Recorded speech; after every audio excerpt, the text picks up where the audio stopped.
For the next 2 days, I'd be riding through one of the largest high-altitude wildlands on Earth, the Changtang Wilderness. It's a massive empty plateau out in western China. Almost no towns, no crowds, just thousands of kilometers of raw, silent, remote land. And for day 1, that was 285 kilometers of it. I checked out and planned to refill this bottle completely.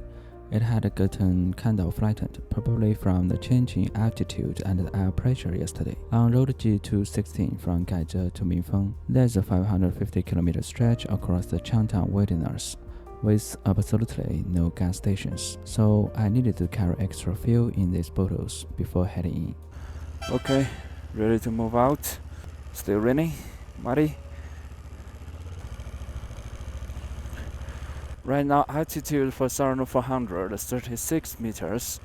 Even though it was almost 10 in the morning, the streets were still empty. I went back to a same Tibetan restaurant and ordered a proper local breakfast. Tibetan noodles with egg, a tortilla-style pancake, and a cup of butter tea. After that, I headed over to a government office to get approval for entering the Changtang Wilderness. It was obvious it had rained the evening before, and honestly, I was really hoping the rain would give me a break for the rest of the day.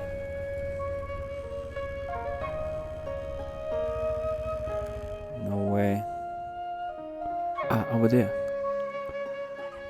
Wrong navigation. Government Service Center. The government office had a pretty modern look, but the curtain over the door was still in a traditional religious style. And right here on the wall, the slogan, "Serve the People." Inside, it was spacious. I went up to one of the service windows and filled out a form. The whole process was surprisingly fast. Done in about 10 minutes. I was honestly impressed by the efficiency. In the end, I received 2 documents. One was approval to purchase fuel in buckets. The other was a notice for passing through G216, reminding travelers to protect the wildlife, respect nature, and stay in harmony with this vast wilderness. I left the government service center and found a small auto repair shop nearby. I asked for a bit of engine oil to lube the chain and the kickstand. After that, I stopped by a gas station to top off the tank before heading out. I pulled over at the designated spot and grabbed a bucket to buy the fuel. The plan was to pour some into a tank and the rest into a 5-liter mineral water bottle, but just as I was about to start, one of the gas station staff came over and stopped me. 这里面灌的话，你会罚很多，随时都会检查的，罚款1-2万欧，查得很严。必须要防爆的，你家这里面就抓到的话，我们也要追究责任。 And the staff clearly didn't trust me to handle it myself. He insisted on doing it for me. So, alright, fair enough, I let him take over. So I left with that 5-liter bottle still empty, but I wasn't giving up. There was supposed to be another small village about 130 kilometers ahead, and hopefully one last gas station there. That would be my final chance to top up both the tank and all my bottles before heading deep into the wilderness. On both sides of the pavement, you could see where floods had torn soils apart. I kept passing these massive trucks coming from the opposite direction, or from the Xinjiang side, hauling huge components for wind turbines. China's wind energy capacity is now #1 in the world. I pulled over for a minute and used my rain jacket to cover the fuel bottle, just in case any police spotted this trick.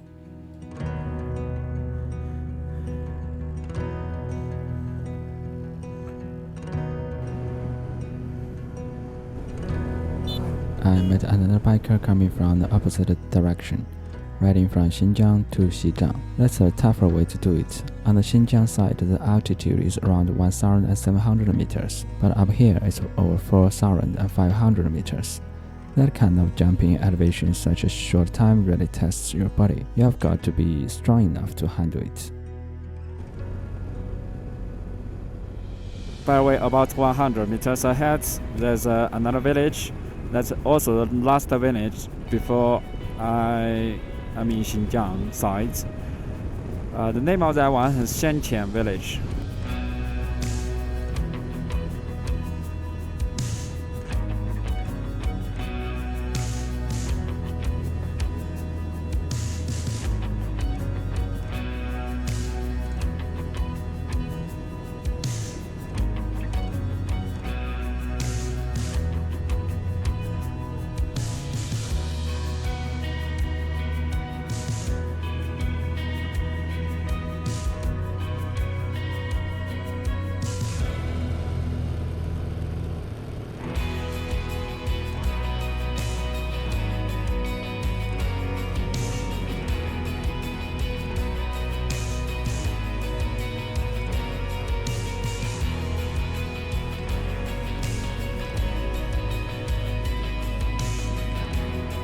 In the distance, I noticed the red lake, and as far as I could tell, it didn't even have a name. The soil was deep red, blending into rust-colored water, probably stained by iron-rich minerals. I stopped there for a bit, poured the water from my small bottle into the big one, planning to reuse the smaller bottles for extra fill in next town. Then I sent the drone up, and from above, the landscape looked absolutely unreal.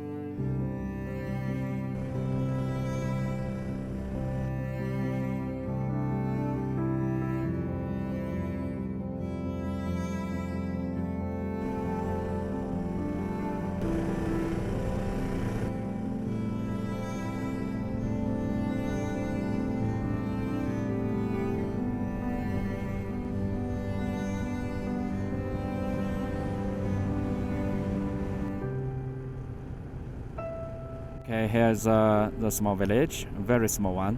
Name is Xianqian Village. In Chinese means advanced squadron. And here also has another, gas station there. So I'm gonna refuel this. Two motorcyclists from opposite direction, from Xinjiang side.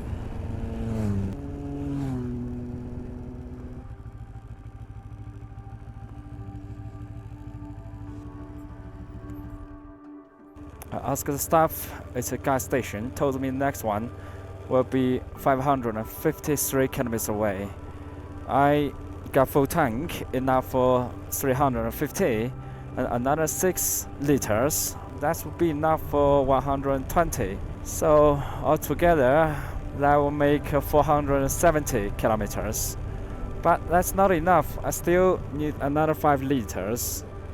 So what I'm trying to do right now is to buy 2 bottles of mineral water and then pour, the 5-liter bottle, the water inside it to the smaller ones, and then I'm gonna pump the oil and redo it again, go back. I turned out here, hoping to find a small shop to buy more mineral water. I needed the empty bottles for extra fuel, but the town felt almost deserted.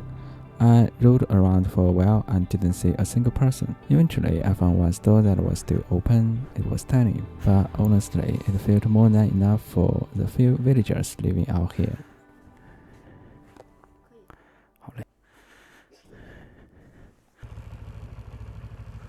I rode a bit further and found a small restaurant. While I was waiting for my food, I siphoned some fuel from the tank into the mineral water bottle. That way I could ride back to a gas station and top up the tank completely. I got 5 liters inside this bag and another 4.5 liters inside this top box. Go to the same gas station, buy more. Okay, now back to the same gas station. I bet the staff was wondering why this biker was burning through fuel so fast, but I think he knew exactly what I was doing. He just didn't say anything. Out here, it felt like one of those unspoken understandings, a quiet way of helping each other out. Okay, here's a checking point in the front, and this is memorial.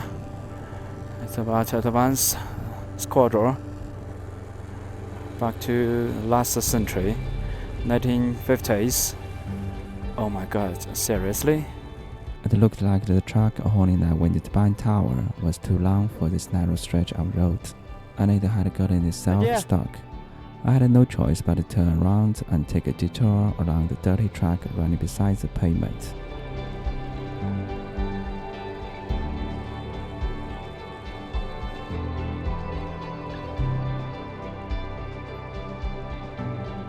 This officer stopped me and checked the documents I'd gotten from the government office that morning. Once everything was cleared and I was back on the road. In any case, I cannot be my destination to Xinjiang side today because they got like 700 kilometers like that. I took a photo here. Bikeland of Changtang, Red Gaizhe welcomes you to be back. This construction site marked the last sign of human presence before the next few hundred kilometers of pure no man's land. The Changtang Wilderness, the largest uninhabited region in China. Changtang in Tibetan means the northern highlands. and from here on, this is exactly where I was headed. Fully prepared. I got 7 liters of water and 9.5 liters of fuel. Protect wild animals. I can only hear it running on my engine. Barren landscape.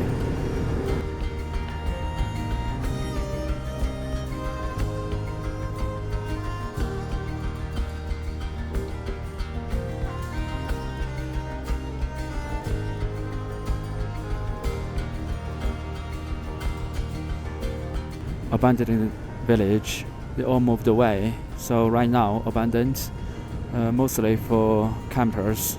Xianqian Village.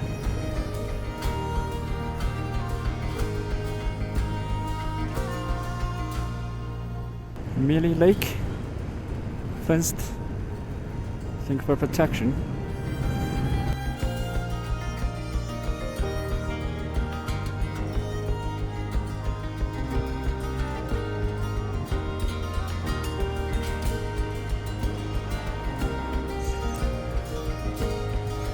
We'll have a short rest. Ahead, I think it's raining right now, so later I would say the rain jacket not. On this road still some vehicles, but mostly trucks, but motorcycles still I'm the only one. I don't see second one. Very beautiful lake behind me, but here you cannot get off the pavement, so you can just say in the distance. I've seen pedalists. I ran into 2 cyclists on the road. They were planning to cross the wilderness over several days, camping along the way. I asked him a bit about their camping spots, and so far everything sounded manageable. It would have been nice to have some company out here, but our speeds were completely different. There was no way we could really ride together. Not long after that, I met a Tibetan man who asked if I could give him a lift to somewhere up ahead. I really wished that I could help, but my bag was already fully loaded. There was just no room for another person on the back, so I had to say no and keep moving.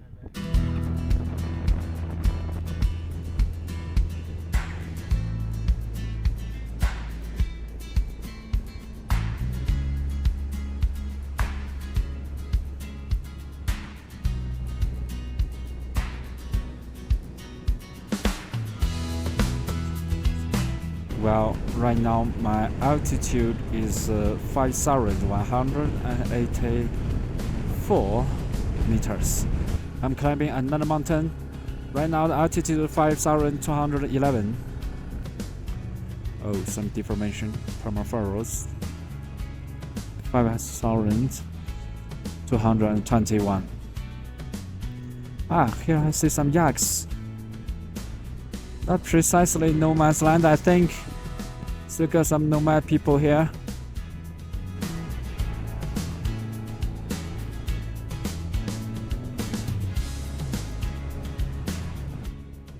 China Mobile has really done a pretty cool job, because even in these desolate areas, you can still spot that stuff. A signal tower. That's the reason why I got like a signal still on my cell phone right here, right now. It's crazy, powered by solar panels. And I met another lake, not very big, in Changtang no man's land. There are more than 200 lakes. Some of them, probably most of them, they got no name. In the front, there's a majestic snow-capped mountain. Stopped here. Rather high altitude, 5,082 meters. The name of this lake, RiCuo. Quite a distance to the road, so we cannot have a very clear view of that. Yeah, it's a pity don't have SLR. You can show you another thing here. Don't let human people to be the last animal. Yeah, that's a very good one. There's still nomadic people out there. Downside I hear. It's a pity, shameful, because you know what? Everyone who is allowed to be here has signed contract with the government. the notification contract to protect the environment. Not allowed to throw trash, but still you can see trash is everywhere. Oxygen canister.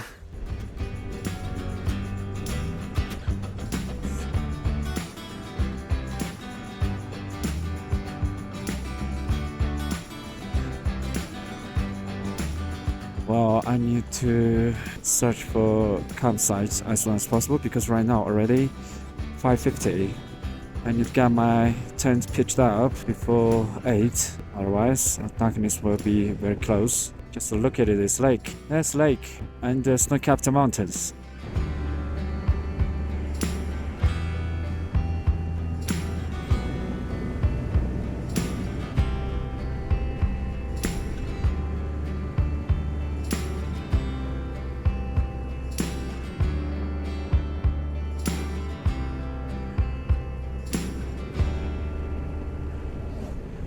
I think a full region is covered by this China mobile signal. It's really cool.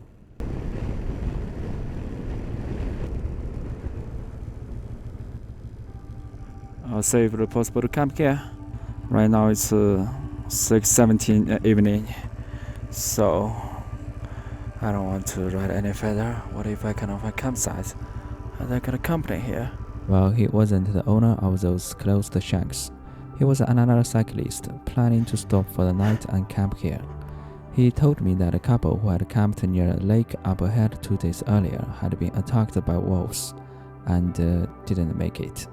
I couldn't tell whether it was true or just a story, but out here in this vast wilderness, you don't ignore warnings like that. It felt safer to stick together, so I decided to camp here as well, even though the ground was so sandy. By then it was 7:30. I pitched my tent and cooked something simple. At 8:30, the sun was still hanging high in the sky. We climbed up onto an elevated roadbed and just sat there, looking out into the distance. The shadows of my motorcycle and tent stretched longer and longer under the afternoon sunshine. Far out on the grassland, Tibetan antelopes were running freely. Beyond them, an unnamed lake shimmered faintly on the horizon. We talked about life, about riding, about why we were out here. He told me he never takes photos or videos. He just lives the moments, because in the end, everything fades into history anyway. Still buggy there. Nice. Next. Gasoline. Set a fire if possible. We made sure everything was ready, just in case, especially with the talk about wolves still lingering in our minds. Around 10:40, the wind started to howl. It picked up fast. I had to scramble out of the tent and secure the stakes, tightening every rope I could in the dark. The night swallowed everything and the wind just kept coming.